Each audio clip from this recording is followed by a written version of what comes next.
விமானத்துக்கு எதிரி வந்து பறவைகள் தான். அது வந்து மாற்று கருத்தே இல்லை.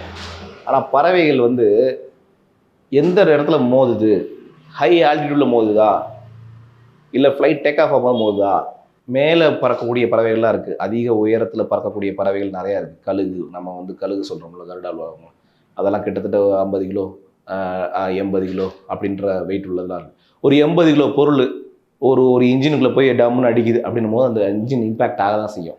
ஓகேங்களா? அது எங்கே அடிக்கும்னா இன்ஜினில் அடிக்கும். பறவைகள்லாம் டம்முன்னு இன்ஜினில் விழுந்து பேடு ஹெட்டுன்னுவாங்க.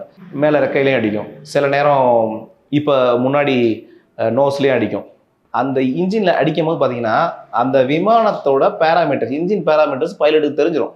அவர் அடுத்து என்ன பண்ணுவார், அந்த இன்ஜின் ஷட் டவுன் ஆச்சுன்னா ஒரு இன்ஜின்லேயும் விமானம் பறக்கும், 2 இன்ஜின்லேயும் சேம் டைம் பேடு ஹெட்டு நடக்காது.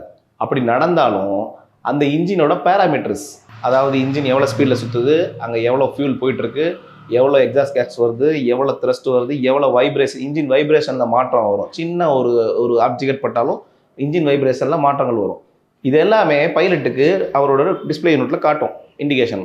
ஸோ அப்படி அவர் என்ன பண்ணுவார், அடுத்த கட்ட நடவடிக்கை என்ன பண்ணுவார், அடுத்த கட்ட ஏர்போர்ட் பக்கத்தில் எங்கே இருக்குது அதை பார்த்துட்டு அவர் தரையிறக்குவார். ஏறும் போதே அடிச்சு பேர்டு கிட்ட ஆயிடுச்சு அப்படின்னா அது ஏர் டர்ன் பேக் ஆகி திரும்பி வந்து இறங்கிடுவார். ஸோ அந்த எக்ஸ்ட்ரீம் லெவலுக்கு விமானத்தை வந்து விட மாட்டாங்க.